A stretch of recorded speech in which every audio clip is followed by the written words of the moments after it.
E aí, pessoal do nono ano, tudo bem com vocês? Então vamos trabalhar com o volume 2, né, que é referente ao segundo bimestre do nono ano de matemática. E nós vamos trabalhar com 5 situações de aprendizagem e a gente vai percorrer por notação científica, equação de segundo grau e estatística, ok? Repito, nós vamos corrigir as atividades do material de apoio ao currículo. Vamos lá então? Vamos estudar? Então vamos lá, gente.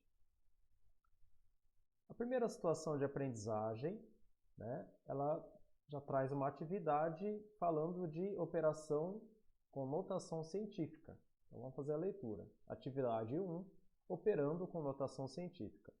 A primeira tentativa conhecida de representar números muito grandes foi atribuída ao matemático e filósofo grego Arquimedes.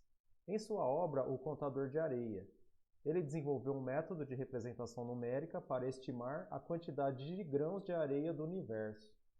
Esse número estimado era de 1 vezes 10 elevado a 63 grãos de areia. A nova forma de representar números muito grandes também foi utilizada para representar números muito pequenos e, após alguns aprimoramentos, recebeu o nome de notação científica. A notação científica, além de facilitar a escrita de números muito grandes ou muito pequenos, auxilia nos cálculos envolvendo esses valores. As operações de multiplicação ou divisão de números representados em notação científica seguem as regras da multiplicação ou da divisão de bases iguais. Então, aí fica a grande dica, né? Nós vamos fazer operações e procurando deixar as potências em bases iguais, ok? Vamos lá. Primeira atividade, 1.1. Observe a tabela a seguir e preencha as lacunas. Lembre-se que quando os expoentes das potências de 10 são diferentes, devemos igualá-los primeiro para depois realizar a operação. Quadro 1. Adição e subtração com notação científica. Então, nós temos um quadro aí com 4 colunas. Né? Na primeira coluna, o valor 1. Na segunda, o valor 2.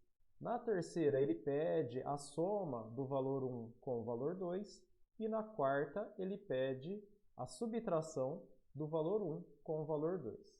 Então, vamos lá. Na primeira linha, nós temos 2,5 vezes 10 elevado a 6. Ok? Vamos ativar a nossa canetinha aqui.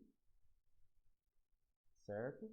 O valor 2, 1,5 vezes 10 elevado a 6. Perfeito. Aí ele já dá uma demonstração da soma desses dois valores, né? Ele colocou em evidência o que eles tinham em comum, que no caso é a potência, né? 10 elevado a 6. E ele colocou ali entre parênteses 2,5 mais 1,5. Somando os dois, ele chegou em 4 vezes 10 elevado a 6. Lembrando que isso foi possível porque os dois já tinham a potência ali, com o mesmo expoente, a base igual e o mesmo expoente, ok? Valor 1 subtraído do valor 2, a gente vai usar o mesmo procedimento, só que em vez de somar, nós vamos subtrair. Então vamos lá, a gente abre aqui o parênteses, né? 2,5 menos 1,5, ok? Vezes 10 elevado à sexta potência. Aí a gente sabe que 2,5 menos 1,5, pensa em dinheiro, né? 2,50 menos 1,50, o que acontece? Sobra 1. 1 vezes 10 elevado a 6, ou se vocês deixarem só 10 elevado a 6, está muito bem respondido, ok? 1 vezes 10 elevado a 6 ou 10 elevado a 6, perfeito. Ótimo. Então vamos lá. Próxima atividade, valor 1, 4,7 vezes 10 à oitava. O valor 2, 7 vezes 10 elevado à sétima potência. E aí a gente tem, na terceira coluna, fazer a soma desses dois valores. Mas, primeiramente, devemos deixá-los, né, com o mesmo expoente. Eu gosto de deixar sempre no expoente de valor maior. No caso aqui a gente tem 10 elevado a 8, né, no valor 1. E no valor 2 a gente tem o 10 elevado a 7. Eu costumo deixar tudo no expoente maior. Então, o que eu vou fazer? O 7 vezes 10 elevado a 7, eu vou transformar isso daqui numa sentença que fique 10 elevado a 8. Então, a gente sabe que para aumentar o dígito aqui da potência, nós vamos ter que andar com a vírgula para a esquerda. E acontece o contrário, quando a gente quer diminuir o valor da potência, a gente anda com a vírgula para a direita.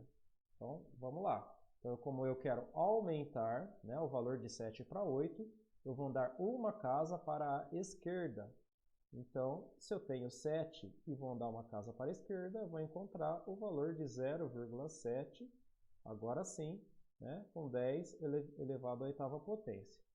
Feito isso, gente, olha, eu tenho 0,7 vezes 10 elevado a 8, e o meu valor 1, ele é o 4,7 vezes 10 elevado a 8. Então, eu já consigo fazer essa soma colocando em evidência aí, né, o que eles têm em comum. Então, vamos lá. Então, eu vou ter 4,7, né? Como eu quero a soma, então sinalzinho de mais.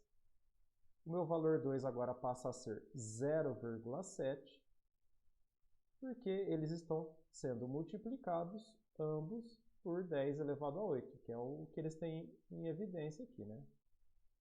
Somando, né, 4,7 mais 0,7, uma estratégia de novo é pensar em dinheiro, 4,70 mais 70 centavos, nós vamos ter 5,4, né? Ou 5,40, como preferirem, vezes 10 elevado a 8. Ok? Então, dessa forma, a gente conseguiu resolver a segunda linha. Na terceira linha, né, aí nós temos no valor 1, 1,041 vezes 10 a quinta, valor 2, 4,1 vezes 10 a terceira, e aí ele já fez a soma da gente, ok? Nós vamos fazer a subtração, aproveitando aí o que eles tiverem em comum. Então, vamos lá.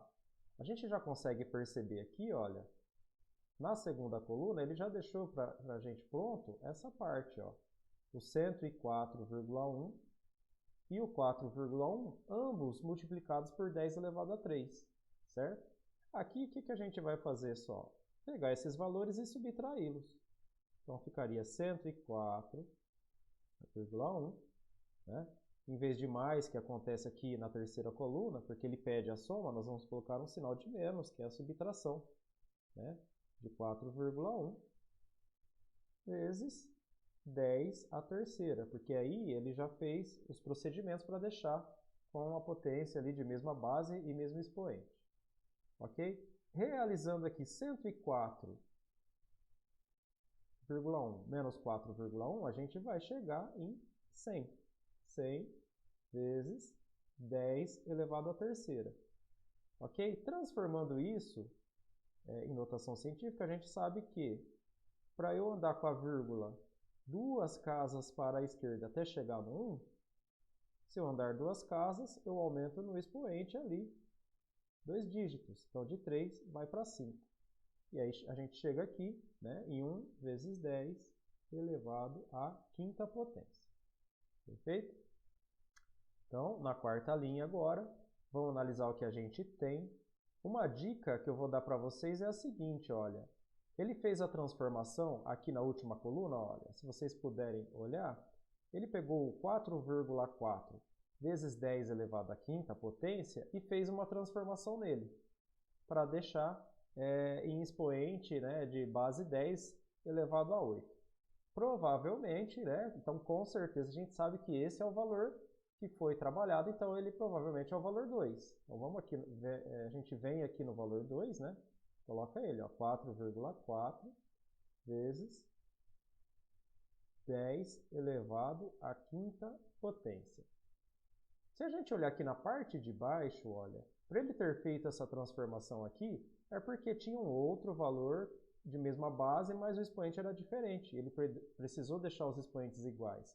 Olha aqui, ó, nós temos o 8,2, olha, 8,2 e ele é multiplicado por 10 elevado a 8.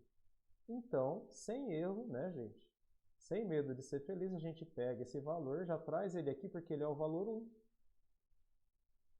Então, é 8,2 vezes 10 elevado a 8. Uma dica que eu dou para vocês é a seguinte.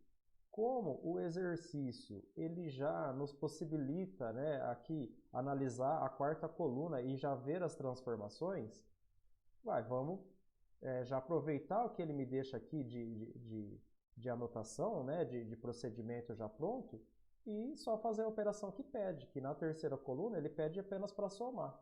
Então, o que a gente pode fazer? A gente pode pegar essa parte aqui de baixo, ó, justamente essa parte aqui, e só trocar o sinal de menos pelo sinal de mais, e aqui fazer as transformações que a gente precisar. Ok? Então, olha, já aproveitando ali os dados, a gente tem que 8,2, em vez de menos agora é mais, porque ele pede a soma, né?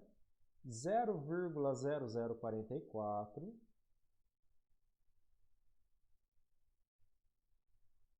ok?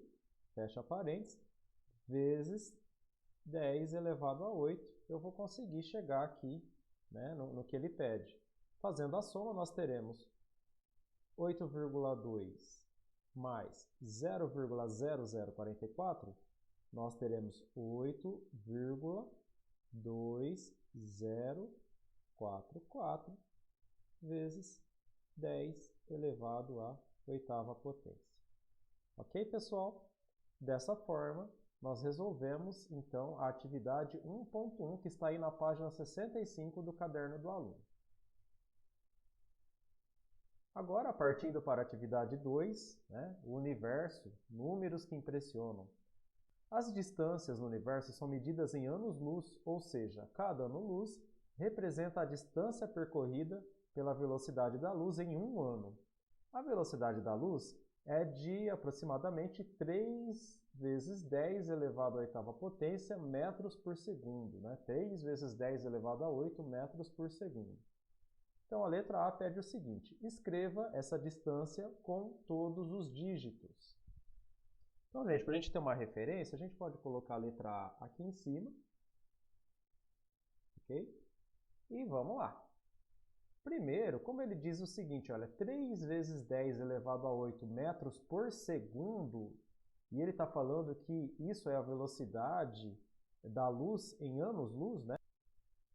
Ou seja, a velocidade que a luz percorre em um ano, e ele dá a medida em metros por segundo, a gente precisa transformar, então, a gente precisa saber quantos segundos tem em um ano.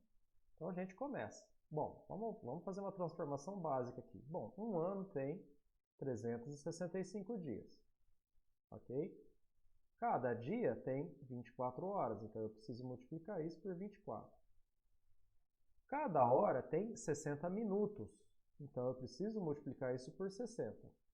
E cada minuto tem 60 segundos, que aí eu vou chegar na resposta esperada. Então, multiplicando 365 dias por 24 horas, por 60 minutos e por 60 segundos, nós teremos 31.536.000 segundos em um ano.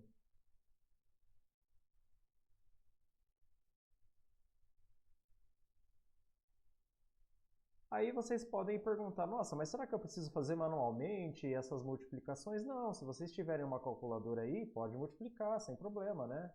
Todos os fatores aqui da multiplicação, porque aqui o objetivo não é aprender a fazer a multiplicação manual, tá? É só saber trabalhar com essa operação.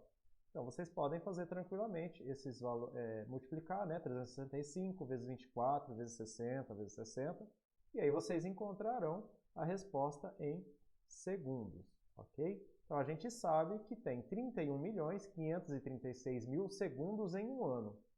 E ele quer que a gente escreva, né, esse número com todos os dígitos em relação à velocidade da luz em um ano. Então, o que nós teremos que fazer?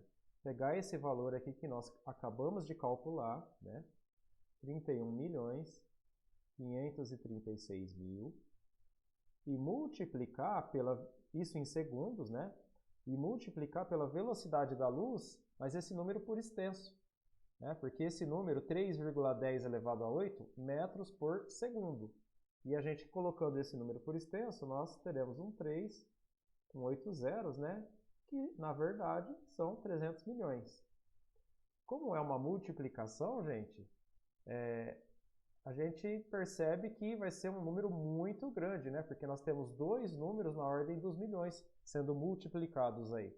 Fazendo essa multiplicação, nós chegaremos no seguinte número, não se assustem, São 9 quintilhões, 460 quatrilhões, 800 trilhões, né? E aí a gente vai ter que colocar 9 zeros aqui. Esses são 800 trilhões de metros por segundo percorridos em um ano, né? Então, essa é a velocidade da luz. Se a gente escrever esse número, né, inteiro, por extenso, com todos os dígitos, né? 9 quintilhões, 460 quatrilhões e 800 trilhões metros por segundo é a velocidade da luz aí em 365 dias, ok? Na letra B, ele diz o seguinte: quantos metros aproximadamente possui um ano-luz, considerando que o ano tem 365 dias? Bom, como nós já fizemos toda essa transformação e escrevemos o número por extenso, aqui na atividade B a gente só vai pegar esse valor e transformar ele em notação científica, só para ficar mais fácil a visualização dele, né, a leitura dele. Então é simples, olha. Eu imagino que a vírgula está no final do último número, e realmente ela está, apesar dela não aparecer, e vou contando casas para a esquerda para saber qual vai ser o expoente da minha potência de base 10. Então, contando aqui, a gente vai ter 1, 2, 3, 6, 9, 12, 15 casas para a esquerda. Eu vou ter que andar com essa vírgula para ela chegar no 9. Então, nós teremos 9,4608 vezes 10 elevado a 15 metros por segundo, ok? Então, em 365 dias, né, a luz percorre 9,4608, ou 9,4608 vezes 10 elevado a 15 metros por segundo. E assim, nós resolvemos, então, a atividade 2.1, itens A e B. Vamos lá na atividade 2.2 agora, que está na página 66 de vocês, que diz o seguinte: a distância média entre a Terra e o Sol é de 1,496 vezes 10 elevado a 8 km. E a distância média entre Mercúrio e o Sol é de 5,79 vezes 10 elevado a 7 km. Observando a figura a seguir, qual é a distância média entre a órbita da Terra e a órbita de Mercúrio? Bom, gente, só analisando aí, a gente percebe que para calcular essa distância, nós teremos que pegar a distância, então, da Terra ao Sol e subtrair dela a distância de Mercúrio ao Sol, e aí a gente consegue encontrar, então, a distância média entre a órbita da Terra e a órbita de Mercúrio. Então, vamos colocar esses dados aqui. Eu vou escrever aqui para a gente ter uma referência, ok? Então, 2.2 nós resolveremos aqui. Então, da Terra ao Sol, a gente tem 1,496 vezes 10 elevado a 8. E a gente sabe que nós vamos ter que subtrair isso daqui, né, da outra distância, né, que é de 5,79 vezes 10 elevado à sétima potência, ok? E, gente, então, aqui, o que nós vamos fazer? Vamos mexer com a potência de um deles. Eu vou pegar esse daqui, olha, que está elevado a 8, e vou deixar ele elevado à sétima potência, porque aí a gente pode operar, colocando aí a potência em evidência depois, ok?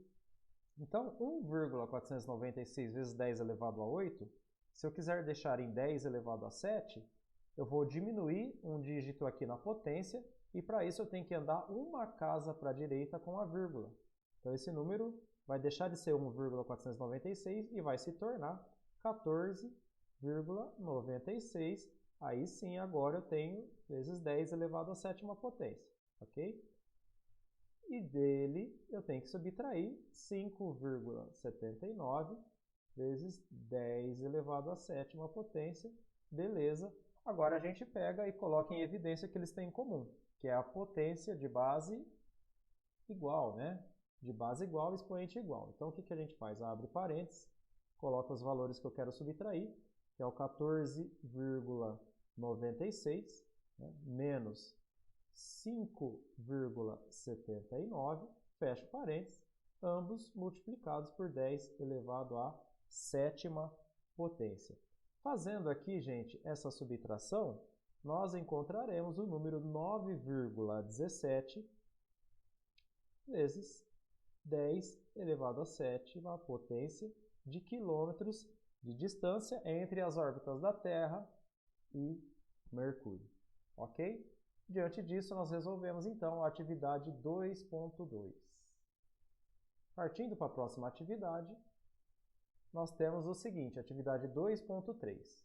Todos estamos suscetíveis a doenças, principalmente as que são causadas por vírus ou bactérias. Esses seres microscópicos podem causar várias enfermidades, que vão desde uma simples gripe até uma contração de tétano. Porém, nem todas as bactérias são prejudiciais aos seres humanos, pois algumas auxiliam e muito na saúde. Observe a tabela abaixo. Quadro 2, tamanho de bactérias e vírus comuns no dia a dia. Bom, primeira coluna está ali, né? Vírus ou bactéria. E a segunda coluna coloca o comprimento em metros. Ok? Então, o primeiro é o vírus da gripe, né? A gente percebe que é 0, e um monte de zeros nas casas decimais, então a gente percebe que o vírus é muito pequeno, porque já começou com 0, e várias casas decimais, né? Aí, na segunda linha, a gente tem a bactéria do tétano, que também é pequena. Não chega a ser tão pequena quanto a bactéria o vírus da gripe, né? A gente consegue observar isso pela quantidade de casas decimais, né? Que no vírus da gripe tem muito mais, mas a gente percebe que é muito pequena também a bactéria do tétano. Aí a gente tem também o vírus da dengue, também é um número muito pequeno, né? 0, e várias casas decimais. E tem a bactéria que a gente vai ler da forma mais tranquila aqui, que é aquela que dá infecção de urina, né? 0, vários zeros aí, 6, ou seja, muito pequeno aí. A gente percebe que os dois vírus menores em tamanho aí é o vírus da gripe, né? E em segundo o vírus da dengue. Os outros também são muito pequenos, né? Mas não tão pequenos quanto esses dois vírus que eu falei. Então a gente percebe que bactéria é um pouquinho maior, que o vírus. A partir dos dados elencados na tabela, elabore uma situação-problema envolvendo operações com notação científica e compartilhe com seu colega. Tente resolver a situação elaborada por seu colega e juntos discutam acerca dos resultados. Bom, gente, essa atividade ela tem aí uma característica mais particular da turma, da sala, de como o professor vai conduzir, né, essa atividade. Então não tem como eu trazer um exemplo pronto aqui. A única sugestão que eu dou é o seguinte, olha, até deixei escrito aqui, olha, elaborem situações-problema que envolvam situações cotidianas, né, aquelas situações do dia a dia que sejam mais palpáveis, né, para vocês trabalharem, porque elas fazem um pouco mais de sentido e necessitem operar com números e notação científica para resolvê-las. Ou seja, tudo aquilo que vocês aprenderam, né, os conteúdos e as habilidades trabalhados aí em sala de aula, né, o que foi resolvido aqui no material de apoio, tentem pegar esses conhecimentos e elaborar essas situações aí para que vocês e os seus colegas consigam usar a criatividade e discutir a respeito disso, ok? Então, a minha dica para a atividade 2.3 é essa.